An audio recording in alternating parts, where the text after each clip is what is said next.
según los hallazgos publicados hoy en un nuevo libro sobre la sábana santa de Turín. La tela de lino que se cree que lleva la huella de Jesús mientras lo preparaban para el entierro. Una nueva investigación podría desmentir a quienes afirman que se trata de una elaborada falsificación.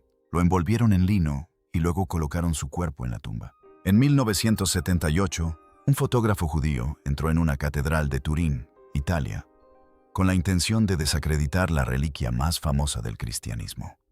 Su nombre era Barry Schwartz, nacido en Pittsburgh, criado en un hogar judío ortodoxo estricto, con 2 juegos de vajilla, 2 juegos de cubiertos, abuelos en casa y bar mitzvah a los 13 años. Ya no era religioso, no había pensado en Dios en años y no tenía ningún interés en Jesucristo, la resurrección ni ninguna reliquia relacionada con ellas. Pero Schwartz era uno de los mejores fotógrafos científicos de Estados Unidos. Y cuando un equipo de 33 científicos se reunió para examinar la sábana santa de Turín, la tela de lino de 4 metros que millones creen que envolvió el cuerpo de Jesús tras la crucifixión, necesitaban un fotógrafo imparcial, sin intereses ocultos, sin apego emocional, solo la lente y los datos. Schwartz intentó renunciar 2 veces. Le dijo al jefe del equipo: ¿por qué querría un judío involucrarse con la que probablemente sea la reliquia más importante del cristianismo? Un científico de imágenes de la NASA, llamado Don Lin, lo miró y le dijo: ¿has olvidado que el hombre en cuestión también era judío? Luego añadió 5 palabras que definirían los siguientes 46 años de la vida de Schwartz. Dios no nos lo dice por adelantado. Fue a Turín esperando ver pintura, esperando ver pinceladas. A la hora de examinar la tela, supo que no era una pintura. Pero aún así no creía que fuera real, porque había algo en la sábana santa que no tenía sentido. Un detalle que lo mantuvo escéptico durante 17 años más. La sangre en la tela era roja, no marrón, ni negra, ni del color que, según cualquier científico forense, adquiere la sangre antigua tras décadas, y mucho menos siglos. Roja. De pie frente a aquella tela en 1978, Schwartz miró a su colega Vern Miller, y ambos negaron con la cabeza. Podían ver la duda en los ojos del otro. La sangre vieja no se mantiene roja. Algo andaba mal. Harían falta 17 años, una llamada de un hematólogo judío moribundo y una sola palabra: Billy Rubin, para doblegar la resistencia de Barry Schwartz y obligarlo a aceptar lo que las pruebas le habían estado diciendo todo el tiempo. Esa llamada llegará, pero aún no, porque la historia de la sábana santa no comienza con Schwartz. Comienza en una habitación oscura en 1898, con un hombre que casi dejó caer una placa de vidrio de valor incalculable al ver lo que aparecía en ella. Porque el rostro que lo miraba desde el negativo era imposible. 28 de mayo de 1898, Catedral de San Juan Bautista, Turín. Un fotógrafo aficionado llamado Secondo Pia recibió un permiso excepcional del rey Humberto I para fotografiar la sábana santa durante una exposición real.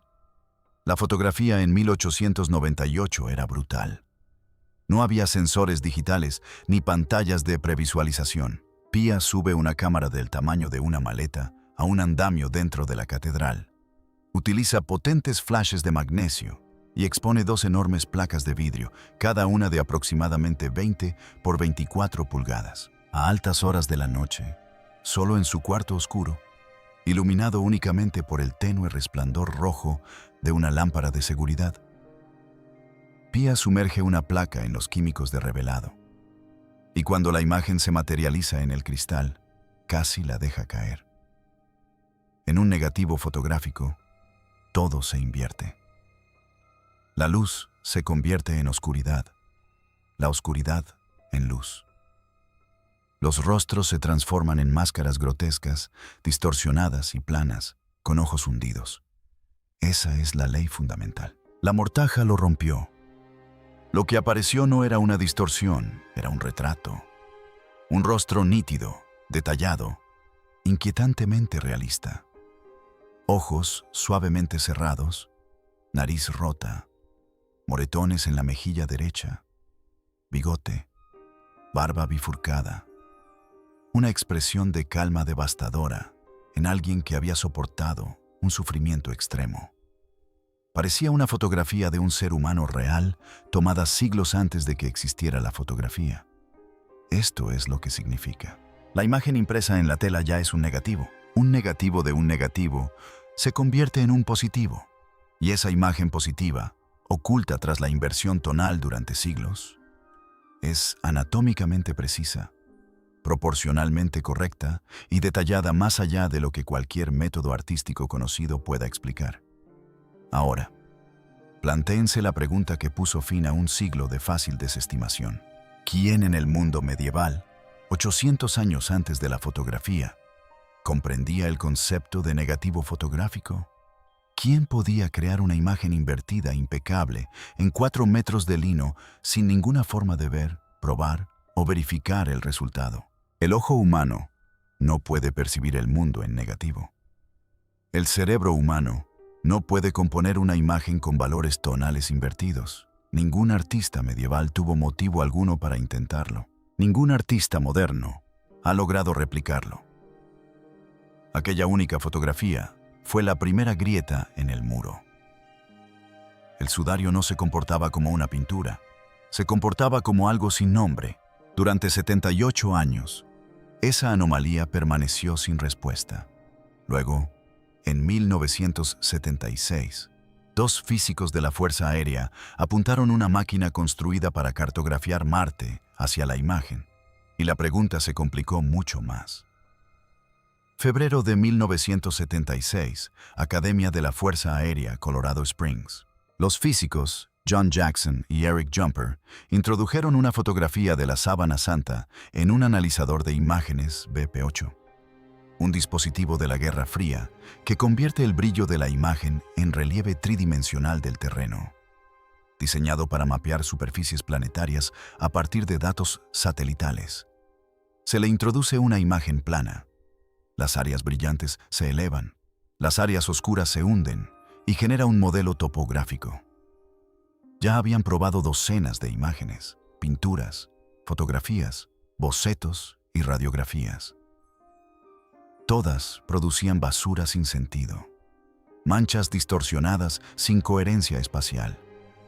Porque en una imagen normal, el brillo representa la luz reflejada, no la distancia. Un punto brillante en un rostro no significa que esa parte del rostro esté físicamente más cerca. Significa que la luz incidió en él en un cierto ángulo. El VP8 no puede traducir eso en datos tridimensionales significativos. La Sábana Santa produjo un cuerpo humano tridimensional perfecto. Peter Schumacher, el ingeniero que construyó el VP8, nunca había oído hablar de la Sábana Santa. Sin antecedentes religiosos, sin ningún interés en el resultado. Según su relato, los resultados fueron diferentes a todo lo que había procesado con el analizador, antes o después. Una forma geométricamente precisa. Nariz, pómulos, arco superciliar, pecho, manos cruzadas, piernas. Todo contorneado correctamente, rotable sin distorsión. La intensidad de la imagen en cada punto correspondía con precisión a la distancia entre el cuerpo y la tela. No se trataba de luz reflejada, sino de distancia. Datos espaciales tridimensionales codificados en lino antiguo. En casi 50 años transcurridos, ninguna imagen, pintada, fotografiada o generada digitalmente, ha logrado reproducir este resultado. Ni una sola. Solo se fabricaron unas 60 unidades BP-8. De ellas, solo 2 siguen funcionando. Y la pregunta persiste. ¿Cómo se codifica información de distancia en un tejido sin ninguna tecnología anterior al siglo XX? Si ya te lo estás preguntando, suscríbete a Stone and Bone. Seguimos las pruebas hasta el final. Y esta historia aún tiene mucho camino por recorrer. Porque la imagen era extraña, pero la sangre era algo completamente distinto. Así que, si bien descartan la idea de que la Sábana Santa sea evidencia de un milagro, no pueden explicar cómo se creó la imagen. Esta es una técnica muy simple, que estaba disponible en la Edad Media, y no requería tecnologías, teorías extrañas, ni equipos. ¿Recuerdan a Schwartz de pie junto a la sábana santa en 1978 mirando fijamente las manchas de sangre que eran del color equivocado? No estaba solo. El equipo completo del STURP, el proyecto de investigación de la sábana santa de Turín, compuesto por 33 científicos de Los Álamos, el Laboratorio de Propulsión a Chorro, los Laboratorios Nacionales Sandia y la Academia de la Fuerza Aérea, dedicó 120 horas seguidas al examen de la tela. Realizaron fluorescencia de rayos X, espectroscopia infrarroja, fotografía ultravioleta y análisis microquímicos. Cuando terminaron, los químicos John Heller y Alan Adler realizaron la reacción de Heller, y la curva espectral confirmó la presencia de hemoglobina. Se les erizó el vello de la nuca. Era sangre de verdad, no pintura ni ocre. Confirmaron la presencia de hemoglobina, albúmina y derivados de hemoporfirina. Encontraron halos séricos, los pálidos anillos que se forman cuando la sangre se separa al secarse. Ningún pintor medieval se habría planteado reproducir los halos, ya que este fenómeno no se comprendió hasta la llegada de la ciencia forense moderna. Y aquí hay un detalle que elimina de golpe cualquier teoría de falsificación. La sangre estaba en la tela antes de que se formara la imagen. Debajo de las manchas de sangre, no hay imagen del cuerpo. Ninguna. Primero la sangre, después la imagen. Un falsificador pinta primero el cuerpo y luego añade sangre encima. Todos los artistas de la historia trabajan así. La sábana santa lo hace al revés. Esa secuencia por sí sola elimina la pintura, el frotamiento, la impresión y cualquier método de transferencia por contacto que se haya propuesto. Pero la sangre contaba una historia más oscura. En 2017, investigadores de la Universidad de Padua examinaron las fibras sanguíneas de la sábana santa a nivel atómico mediante microscopía electrónica de transmisión. Encontraron nanopartículas de creatinina en concentraciones que solo aparecen en un escenario clínico. La rhabdomiólisis, la destrucción sistemática del músculo esquelético por tortura extrema prolongada. La persona cuya sangre está en esta tela fue golpeada hasta el punto de que sus músculos se disolvían en su torrente sanguíneo incluso antes de que comenzara la crucifixión. Esto coincide con la práctica romana de flagelación con el flagelo, látigos de cuero con pesas de plomo y fragmentos de hueso incrustados. La mortaja muestra más de 100 marcas de azotes consistentes con 2 soldados atacando desde lados alternos. Ahora, debo ser honesto. El estudio de 2017 fue retractado por la revista en 2018. Problemas de procedimiento, no invención. Las observaciones subyacentes coinciden con los hallazgos independientes de Heller y Adler de décadas anteriores. Pero un artículo retractado es un artículo retractado. Stone and Bone te indica dónde la evidencia es sólida y dónde es cuestionada. Así son las cosas. Las heridas de los clavos se producen en las muñecas, no en las palmas. Todas las pinturas de la crucifixión que hayas visto, de Giotto, Miguel Ángel o Rubens, muestran clavos atravesando las palmas. Pero en la década de 1930, el cirujano francés Pierre Barbet clavó clavos en manos de cadáveres y demostró que el tejido de la palma no puede soportar el peso de un cuerpo. Los clavos se desgarran. La crucifixión requiere clavar los clavos en el espacio de Destot, un hueco entre los huesos de la muñeca que puede soportar toda la carga. Y cada vez que Barbet clavaba en ese espacio, ocurría lo mismo. El nervio mediano resultaba dañado y el pulgar se doblaba violentamente hacia adentro contra la palma de la mano. Barbet lo describió con precisión. La contracción fue inmediata y violenta, forzando el pulgar a una posición de la que nunca podría regresar una vez que se instalara el rigor mortis. Miren la sábana santa. Cuenten los dedos de cada mano.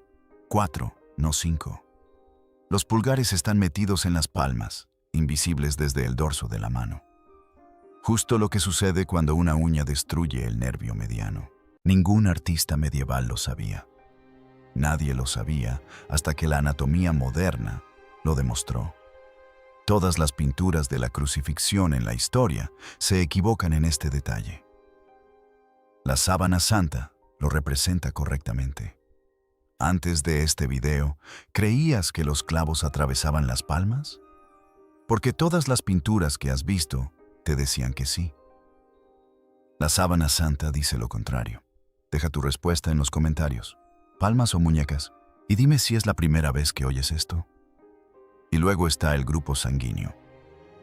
AB, uno de los más raros del mundo, alrededor del 3% de la población mundial. Ese mismo grupo sanguíneo aparece en una tela completamente aparte, una con una historia que debería hacer reflexionar seriamente a todo escéptico. En la Catedral de San Salvador, en la ciudad de Oviedo, al norte de España, hay otro paño, más pequeño, de unos 84 centímetros. No tiene ninguna imagen, solo manchas de sangre y fluidos. Se llama el sudario de Oviedo, el paño facial. Su historia documentada se remonta al menos al año 570 d.C., con un viaje registrado desde Jerusalén en el año 614 después de Cristo, huyendo de la invasión persa. Y aquí hay un detalle que lo pone en perspectiva. El 14 de marzo de 1075, el cofre que contenía el sudario fue abierto oficialmente en una ceremonia presenciada por el rey Alfonso VI de España, y a su lado estaba Rodrigo Díaz de Vivar, el hombre que la historia conoce como el Cid, una de las figuras más documentadas del período medieval. Esto no es una leyenda. Se trata de un hecho histórico documentado con testigos identificados.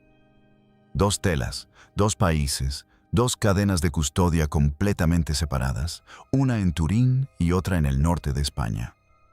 Nunca han estado en la misma habitación. Sin embargo, ambos presentan el grupo sanguíneo AB. Los patrones de manchas coinciden con las dimensiones del rostro en la sábana santa. Al superponer las imágenes mediante tecnología de imágenes polarizadas, los investigadores hallaron 70 puntos de coincidencia en la parte frontal y 50 en la parte posterior. La longitud de la nariz, calculada a partir del flujo de fluidos, es de aproximadamente 7 centímetros, 3 pulgadas, idéntica a la de la sábana santa. Las heridas punzantes de espina en la parte posterior de la cabeza coinciden a la perfección.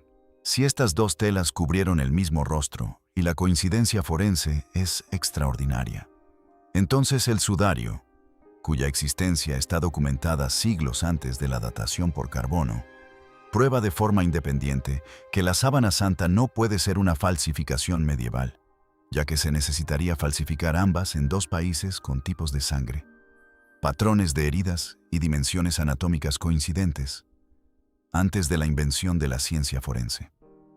La sangre revela cómo murió este hombre. El ADN revela algo diferente, algo que nadie esperaba. Revela dónde ha estado esta tela. En 2015, el genetista Gianni Barcaccia publicó un estudio en Nature Scientific Reports. Su equipo extrajo polvo de las profundidades del tejido de la sábana santa y secuenció el ADN mitocondrial. Si la sábana santa fuera una falsificación francesa de 1350, predominaría el ADN europeo. Si fuera una reliquia de Jerusalén que nunca viajó, predominaría el ADN de Oriente Medio. Ninguna de las 2 cosas sucedió. Huellas genéticas de todo el mundo. El haplogrupo H33 se encuentra casi exclusivamente entre los drusos, una comunidad etno-religiosa muy aislada en las montañas de Israel, Líbano y Siria, cuyo ADN ha permanecido prácticamente inalterado durante miles de años. Haplogrupos de Europa Occidental, consistentes con siglos de manipulación por parte del clero francés e italiano. Haplogrupo L3, África Oriental, posiblemente Egipto o Etiopía, M39, M56, R8, el subcontinente indio, D4, G2, A, Asia Oriental, China, India, África, Europa, Oriente Medio, todo codificado en el polvo de una sola tela. Un falsificador en la Francia del siglo XIV No podría haber recolectado rastros biológicos de 5 continentes. Marco Polo acababa de regresar. No existían redes comerciales capaces de depositar material genéticamente identificable de tantas poblaciones en una sola pieza de tela. A menos que la tela no se hubiera falsificado en Francia, a menos que hubiera viajado. Según fuentes bizantinas, sirias y árabes, la sábana santa permaneció doblada durante siglos, mostrando únicamente el rostro, conocido como la imagen de Edesa o el Mandylion. Su recorrido la llevó de Jerusalén a Edesa, un importante cruce de caminos en la ruta de la seda, donde convergían caravanas de China, India, Persia y Arabia. De Edesa a Constantinopla, la capital bizantina, una megaciudad donde todas las civilizaciones se encontraban, comerciaban y veneraban reliquias. Cada beso, cada caricia, cada aliento dejaba huellas microscópicas. Tras el saqueo de Constantinopla por la Cuarta Cruzada en 1204, la tela desapareció. Reapareció en Francia alrededor de 1353. El ADN no es una contaminación aleatoria. Es un pasaporte biológico, un registro de viajes de 2000 años escrito en moléculas. Y el polen lo confirmó. El criminólogo suizo Max Frey y el botánico israelí Avinoam Danin identificaron polen de 58 especies de plantas en la tela. 17 eran europeas, como se esperaba. Pero la mayoría provenía de Oriente Medio, Turquía y un estrecho corredor entre Jerusalén y Jericó. Una planta predominaba: Gundelia tournefortii, un cardo espinoso del desierto con largas espinas en forma de aguja. Su polen constituía casi un tercio de todos los granos, concentrado principalmente alrededor de la cabeza. Florece cerca de Jerusalén a principios de la primavera, durante la Pascua judía. Una corona de espinas, escrita en polen, invisible durante 2000 años. El ADN trazó el mapa del viaje. El polen confirmó la ruta. La sangre describió una muerte por tortura prolongada. Pero una prueba supuestamente zanjó el debate hace décadas y decía lo contrario. Hasta que un químico de Los Álamos decidió examinarlo más de cerca. 1988. 3 prestigiosos laboratorios de radiocarbono, la Universidad de Arizona, la Universidad de Oxford y la ETH Zurich, recibieron muestras extraídas de la sábana santa el 21 de abril. Se suponía que la prueba pondría fin al debate para siempre. Los resultados, entre 1260 y 1390 después de Cristo, datan de la época medieval con un 95% de confianza. Publicado en Nature, la revista científica más prestigiosa del mundo. Titulares en todas partes. Caso cerrado. El 13 de octubre de 1988, el profesor Edward Hall de Oxford se paró frente a una pizarra en la que había garabateado los años 1260 a 1390 con un signo de exclamación. Les dijo a los periodistas que alguien simplemente había conseguido un trozo de lino, lo había falsificado y lo había vendido. Comparó a quienes creían en la sábana santa con los terraplanistas. Y entonces ocurrió algo que debería preocupar a cualquiera que se preocupe por la integridad científica. Poco después del anuncio, 45 donantes adinerados aportaron 1 millón de libras para financiar una nueva cátedra en Oxford, la Cátedra Edward Hall de Ciencias Arqueológicas. Y la primera persona designada para ese puesto fue el Dr. Michael Tite, el mismo funcionario del Museo Británico que había supervisado la prueba de datación por carbono. El hombre que supervisó el protocolo, manejó las muestras y gestionó la comunicación entre laboratorios, fue recompensado con una cátedra financiada por donantes que celebraron el resultado. Esto no constituye una prueba de mala conducta, pero sí es el tipo de injerencia institucional que, en cualquier otro ámbito, suscitaría serias dudas sobre posibles conflictos de intereses. La Iglesia dio un paso atrás. El Papa Juan Pablo II reclasificó discretamente la sábana santa, pasando de ser una reliquia a un icono. La comunidad científica siguió adelante. Pero la prueba tenía un problema estructural visible desde el principio. El protocolo original de 1986 contemplaba 7 laboratorios, múltiples puntos de muestreo en diferentes zonas de la tela y pruebas a ciegas supervisadas por 3 instituciones independientes. Para cuando el Vaticano finalizó las negociaciones, el protocolo había quedado prácticamente anulado. 3 laboratorios, un único punto de muestreo, un único supervisor, el Museo Británico. La prueba a ciegas se abandonó porque el distintivo tejido en espiga de la mortaja era fácilmente identificable. Esa única muestra procedía del rincón más manoseado de toda la tela, el mismo borde que obispos y cardenales habían sujetado durante exposiciones públicas durante siglos, empapado de sudor, cera de vela, humo de incienso y los aceites de 1000 manos. Y entonces apareció Raymond Rogers. Rogers no era creyente. Era investigador en el Laboratorio Nacional de Los Álamos, una de las instituciones científicas más prestigiosas del mundo. Había sido el químico principal de Sturp en 1978. Fue editor fundador de Thermochimica Acta, una importante revista de química revisada por pares.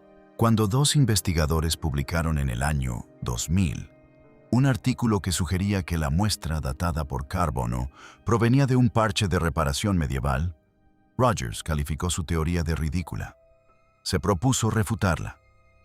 Luego examinó los hilos reales. Al comparar las fibras de la esquina datada con carbono con hilos de otras áreas de la tela, hilos que él mismo había recolectado en 1978, Rogers descubrió propiedades químicas y físicas completamente diferentes. La muestra datada con carbono contenía algodón, Gossypium herbaceum, una variedad del cercano oriente, entretejido con el lino. El algodón estaba completamente ausente del resto de la sábana santa. La muestra estaba recubierta con una goma vegetal de color amarillo parduzco que contenía tinte de alizarina de raíz de rubia, unida con goma arábiga, materiales que no se encontraban en ninguna otra parte de la tela. Las monjas medievales que repararon la sábana santa tras un incendio catastrófico en 1532 no se limitaron a remendar los bordes. Habían tejido con maestría nuevos hilos de algodón en el lino original, teñidos para que coincidieran con el color envejecido y unidos con goma, para que la reparación fuera invisible. Y los 3 laboratorios de radiocarbono más prestigiosos del mundo habían datado el parche, no la sábana santa.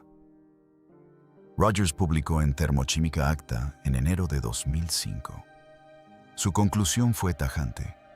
La muestra de radiocarbono no formaba parte de la tela original. La fecha no era válida. Su análisis de vainillina, que mide un compuesto que se degrada en el lino con el paso de los siglos, demostró que la sábana santa principal no contenía vainillina, coincidiendo con los rollos del Mar Muerto. La esquina, cuya datación por carbono aún conservaba vainillina, era el método que él mismo estimó para la tela original, con una antigüedad de entre 1300 y 3000 años. Raymond Rogers falleció el 8 de marzo de 2005, 2 meses después de la publicación. Pero esto es lo que nadie te cuenta. La parte que realmente debería indignarte. Durante 30 años después de la prueba de 1988, los laboratorios se negaron a publicar sus datos brutos, la prueba arqueológica más importante de la historia moderna, y las mediciones subyacentes permanecieron ocultas. Los investigadores que solicitaron las cifras vieron denegadas sus peticiones. Las solicitudes de acceso a la información fueron rechazadas durante 3 décadas. Luego, en 2017, el investigador francés Tristan Casabianca, licenciado en Derecho y no científico, utilizó la Ley de Libertad de Información británica para obtener 711 páginas de datos brutos del Museo Británico. Lo que descubrió, y que publicó en 2019 en Archaeometry, una revista fundada por el propio Edward Hall en Oxford, fue devastador. Solo Arizona había realizado 40 mediciones individuales, no las 4 resumidas en el artículo original de Nature. Los datos no eran estadísticamente homogéneos. Diferentes partes de la misma muestra minúscula arrojaron edades de radiocarbono que variaban en 150 años en apenas 1 pulgada. El índice de concordancia general fue del 28%, un resultado catastróficamente bajo para una prueba que afirmaba tener un 95% de confianza. Las mediciones de Oxford se habían agregado manualmente y sus márgenes de error se habían ajustado al alza. La supuesta refutación no se refutó, sino que se reveló que se basaba en material contaminado y manipulado, con datos que no eran estadísticamente consistentes. Y entonces, en 2022, el físico italiano Liberato De Caro propuso un método de datación completamente diferente, uno que evita los contaminantes orgánicos. La dispersión de rayos X de ángulo amplio permite medir cómo se degrada la celulosa de las fibras de lino a nivel atómico a lo largo de los siglos. De Caro comparó las fibras de la sábana santa con tejidos de épocas conocidas, vendajes de momias egipcias, textiles medievales y lino de la fortaleza judía de Masada, destruida por los romanos en el año 73 después de Cristo y que nunca fue reocupada. La celulosa de la sábana santa coincidía con la de Masada, del siglo I. La restauradora textil Mechtilde Fleury Lemberg, que lleva 30 años al frente de la Fundación ABEG, una de las instituciones textiles más prestigiosas de Europa, examinó el reverso de la sábana santa y descubrió una técnica de costura que solo había encontrado una vez antes en 40 años, en textiles de Masada, anteriores al año 73 después de Cristo, de forma definitiva. Tengo curiosidad. ¿Pensabas que la sábana santa había sido desacreditada? La mayoría sí. Los titulares de 1988 estaban por todas partes. La corrección apenas apareció en las noticias. Déjame tu opinión en los comentarios. ¿Es la primera vez que oyes que la datación por carbono era errónea? Porque si es así, pregúntate por qué nadie te lo dijo. Si lo que has escuchado te ha hecho cuestionar qué significa realmente la ciencia establecida, suscríbete a Stone and Bone. Analizamos a fondo los casos que todos creen cerrados porque aún no hemos terminado. Hasta ahora todo es extraordinario. Pero el misterio más profundo no reside en la sangre, el ADN ni la datación. Se trata de la imagen en sí, de cómo se creó. Y tras 40 años de intentos, ningún laboratorio en la Tierra puede responder a esa pregunta. Esto es lo que la imagen de la sábana santa no es. No es pintura. Sturp analizó cada centímetro. En su conclusión de 1981, redactada tras 3 años de revisión por pares, no se encontraron pigmentos, pinturas, tintes ni manchas en las fibrillas. No se trata de una quemadura producida por una estatua calentada. Las quemaduras térmicas presentan fluorescencia bajo luz ultravioleta. La imagen corporal no. Es una química completamente diferente. No es una fotografía. Codifica datos tridimensionales que ninguna fotografía puede producir. No se trata de una transferencia de vapor. Estas crean manchas borrosas y sin dirección. La imagen existe solo en los 200 nanómetros superiores de las fibras de lino, más delgadas que una bacteria. Es un cambio químico, oxidación y deshidratación de la celulosa en la capa más externa de la fibra. Los átomos en las fibras se han reorganizado, no recubierto. Cada fibra individual está coloreada o no, un efecto binario de semitono, como los puntos en una fotografía de periódico. La densidad de la imagen proviene del número de fibras coloreadas por unidad de área, no de la gradación dentro de las fibras individuales. Sin pinceladas, sin direccionalidad, sin flujo capilar, lo que significa que nunca intervino ningún líquido. Y existe solo en las superficies frontal y posterior de la tela, no en los costados del cuerpo, ni en la parte superior de la cabeza, como si el mecanismo de codificación operara estrictamente en vertical. El informe final de Sturp incluyó una admisión que casi nunca se ve en la literatura científica. Escribieron que algunas explicaciones que podrían ser sostenibles desde un punto de vista químico estaban excluidas por la física.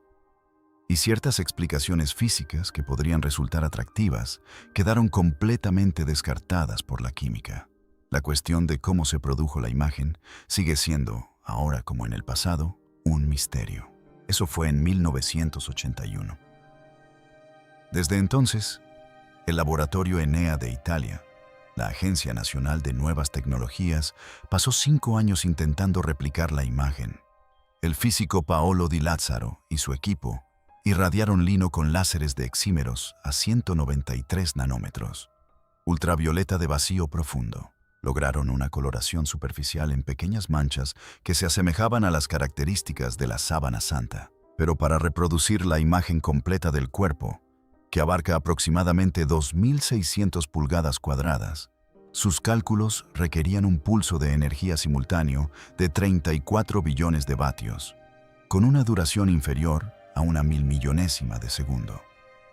Lo suficientemente potente como para alterar la composición química de la superficie de la tela, pero lo suficientemente preciso como para no quemar las fibras subyacentes. Ninguna tecnología en la Tierra puede producir ese pulso. Di Lazzaro fue directo. Su investigación demostró que era casi imposible replicar todas las características principales de la imagen del cuerpo utilizando cualquier tecnología disponible en la Edad Media o antes, o después. El cineasta David Rolfe ha ofrecido un premio permanente de $1 millón a cualquiera que pueda replicar la imagen de la sábana santa con todas sus propiedades. El desafío sigue sin reclamarse. Y luego está el incendio. El detalle al que casi ningún video sobre la sábana santa le da la importancia debida.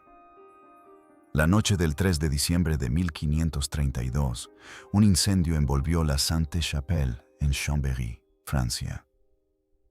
La sábana santa estaba guardada dentro de un relicario de plata, cerrado con llave tras una reja de hierro. La plata se funde a 1652 grados Fahrenheit.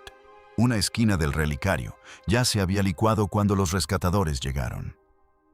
La plata fundida goteó a través de la tela doblada, quemando 12 grandes agujeros.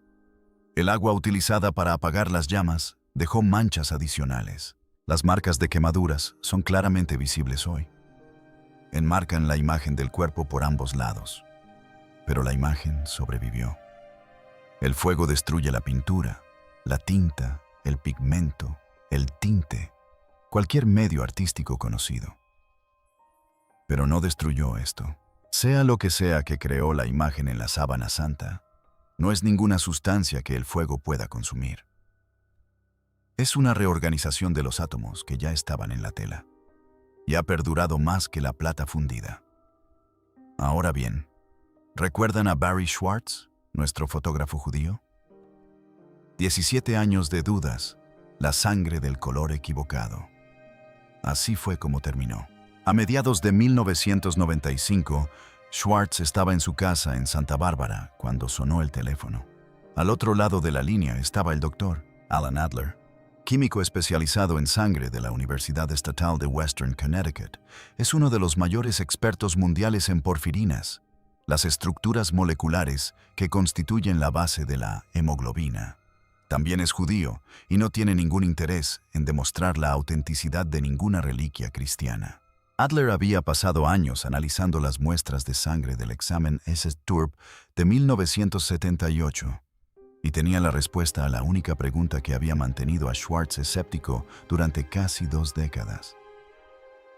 Adler le dijo a Schwartz que había descubierto concentraciones anormalmente altas de bilirrubina en la sangre de la sábana santa. La bilirrubina es un compuesto de color amarillo anaranjado producido por el hígado al descomponer los glóbulos rojos. En circunstancias normales está presente en pequeñas cantidades, pero en condiciones extremas, tortura prolongada, traumatismos físicos masivos, terror sostenido, el hígado inunda el torrente sanguíneo con bilirrubina. Es una respuesta al estrés, un grito bioquímico. La bilirrubina produce un efecto inusual en la sangre. Se une a la hemoglobina de una forma que impide su oxidación normal. La sangre normal se torna marrón y, con el tiempo, negra debido a la oxidación de la hemoglobina. Pero la sangre saturada de bilirrubina permanece roja, no durante años, ni décadas, sino indefinidamente. La sangre de un hombre torturado permanece roja para siempre. Schwartz describió aquel momento años después.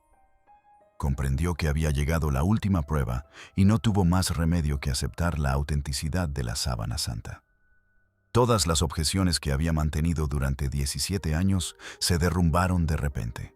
La sangre era roja no porque fuera falsa, ni porque estuviera pintada, sino porque la persona de la que provenía había sido torturada tan severamente que la química de su hígado alteró permanentemente el color de la sangre. Invocó a Holmes. Si se eliminan todas las posibilidades, lo que queda, por improbable que parezca, es muy probablemente la verdad. Y entonces hizo algo extraordinario. Aceptó las pruebas y no se convirtió. Barry Schwartz siguió siendo judío el resto de su vida. Nunca aceptó el cristianismo. Nunca rezó a Jesús. Nunca puso un pie en una iglesia como feligrés. Él consideraba la sábana santa como una prueba, no como un objeto religioso. Y según él, la prueba conducía a una sola conclusión. La tela es auténtica. Sea lo que sea que eso signifique, sean cuales sean las implicaciones. El 21 de enero de 1996 lanzó Shroud.com, el archivo de investigación sobre la sábana santa más antiguo y grande del mundo, 5 años más antiguo que Google, visitado por más de 15 millones de personas de más de 160 países. En su famosa charla TEDx de 2013, pronunciada, curiosamente, en el Vaticano, dijo a la audiencia: «Creo sinceramente que solo Dios pensaría en elegir a un hombre judío que no tenía ningún vínculo emocional con Jesús, que era un escéptico total y con una actitud bastante negativa, y ponerlo en ese equipo». Luego hizo una pausa, sonrió y pronunció la frase que dejó a todos en silencio. ¿No es curioso cómo Dios siempre parece elegir a un judío para ser el mensajero? Yo soy el mensajero. Un fotógrafo judío, de pie en el Vaticano, les decía a los fieles que la reliquia más importante de su fe era auténtica. No por su fe, sino a pesar de su falta de ella. No porque quisiera que fuera cierto, sino porque las pruebas no le dejaban lugar a dudas.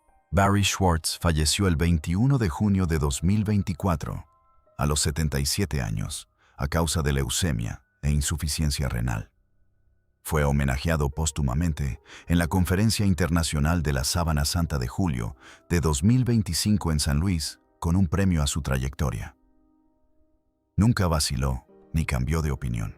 Un hombre judío que pasó 46 años estudiando la reliquia más cristiana que existe, quebrantado no por la fe, ni por la teología, ni por la presión de grupo, sino por una molécula llamada bilirrubin. Una sustancia química sanguínea que convierte la tortura invisible en un color que no se puede ignorar. Retrocedamos un poco. Analicemos todo lo que hemos expuesto. 6 disciplinas científicas independientes: biología, química, física, genética, botánica y medicina forense. Ninguna coordinada, la mayoría trabajando con décadas de diferencia, todas convergiendo en el mismo lugar y al mismo tiempo. Jerusalén, siglo I, entre los años 30 y 33 después de Cristo. Una imagen que precede a la fotografía en 8 siglos y que codifica datos espaciales tridimensionales que ninguna obra de arte en la historia ha reproducido. Existe en una capa de 200 nanómetros de profundidad, más delgada que una bacteria, que sobrevivió a la plata fundida, y que 34 billones de vatios de tecnología láser moderna no pueden replicar por completo. Sangre depositada antes de que se formara la imagen. Clavado de muñeca y pulgares retraídos que ningún artista conocía hasta la llegada de la anatomía moderna. ADN de 5 continentes que traza un recorrido de 2000 años por la ruta de la seda. Polen de una ladera cerca de Jerusalén concentrado alrededor de la cabeza. Una corona de espinas escrita en moléculas. Costuras encontradas solo en telas de masada. Un pañuelo facial idéntico en España, con testigos documentados, incluido el Cid. Y una prueba de datación por carbono basada en un parche de reparación medieval, supervisada por un hombre que fue recompensado con una cátedra por el resultado, con datos brutos ocultos durante 30 años, y que demostró ser estadísticamente incoherente cuando finalmente se publicó. No estoy diciendo que la sábana santa sea auténtica. Estoy diciendo que la evidencia no es lo que les dijeron que era. El caso nunca se cerró. Se encubrió con un titular que se popularizó y una corrección que nadie publicó. En algún lugar de Turín, tras un cristal antibalas, sellado en argón con temperatura controlada, un trozo de lino yace doblado en la oscuridad. Contiene sangre que aún conserva su color rojo. Una imagen inexplicable. ADN de civilizaciones pasadas. Polen de un jardín cerca de Jerusalén. Y el testimonio, escrito en moléculas, no en palabras, de una muerte tan violenta que la propia química del cuerpo la registró. No necesita que creas en él. Ha estado esperando 2000 años. Puede esperar un poco más. Si esto cambió tu perspectiva sobre la sábana santa o sobre lo que realmente significa la ciencia establecida, suscríbete a Stone and Bone. Seguimos el rastro de la evidencia, especialmente cuando nos lleva a un lugar inesperado. Y déjame saber en los comentarios, después de todo lo que acabas de escuchar, ¿crees que la sábana santa de Turín es real o existe alguna explicación que aún no hemos encontrado? Quiero escuchar tu opinión, porque esta conversación está lejos de terminar.